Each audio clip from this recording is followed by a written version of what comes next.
Assemblyman, just let me begin by asking about the impact here in this community. You have represented it for 3 decades now. Anything like this, any crime like this happen during that period of time? Absolutely not. In the 29 years that I've represented this neighborhood, we've had things happen, but nothing that even closely resembles this absolute horror. People in my community and way beyond. This is not anymore just about Borough Park, Brooklyn, New York. When a child on, leaving day camp, millions of children all over, his mother waiting 2 blocks away to take him home, disappears and ends up meeting someone who commits murder, and a very violent murder. It has shocked my community. It has shocked New York, and I think it has shocked the country, and even beyond that, that a 8-year-old so innocent that someone is capable of committing the horror that was committed here. A woman who lives on the same block as this suspect had told police that Mr. Aaron had once approached her son and that she was nervous about that, tried to lure him into his car. Was he known in the community as a problem or as a threat? Absolutely not. That's part of the problem.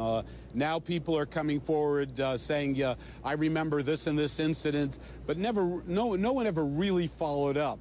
And there's no question, here you have a 35-year-old man. What is he doing with an 8-year-old child? I mean, what were his motives? I think it's pretty clear. He wasn't taking him to Toys R Us or play basketball with him or do anything like that. Clearly, his motives are very, very, very clear. In my community, most of the people in Borough Park, are Hasidic.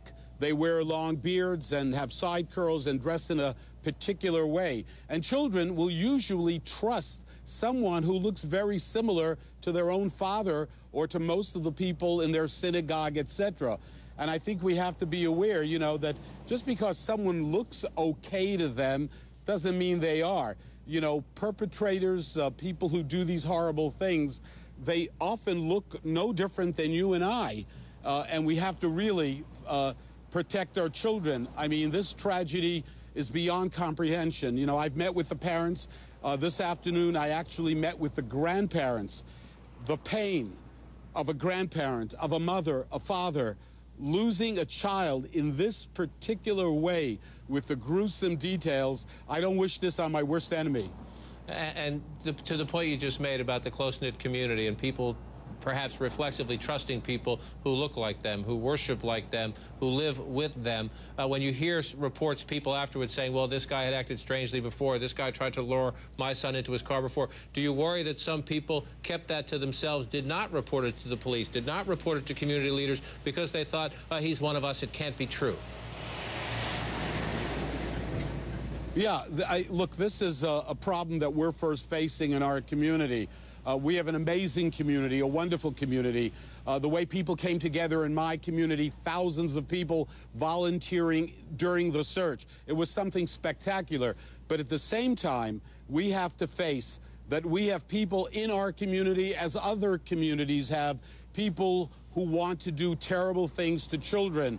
And you can't sweep it under the rug. You can't pretend it doesn't exist. You can't be embarrassed. You've got to deal with it. You met with the parents and the grandparents. I'm just wondering, are their thoughts, do they think that they had done this just right, or do they now question their own path with their son? The grandparents of the mother, they think their daughter did nothing wrong, and I totally agree. But I can tell you that the mother doesn't feel that way. Her son would come home with the bus from camp every single afternoon, and she's thinking, like, my God, I'm responsible. I should never have permitted him to walk. I don't agree, but how can a mother feel differently knowing what happened to her child, how her child was murdered, 8 years old, and the violence that was committed against that child? So the mother, again, I don't wish it on my worst enemy.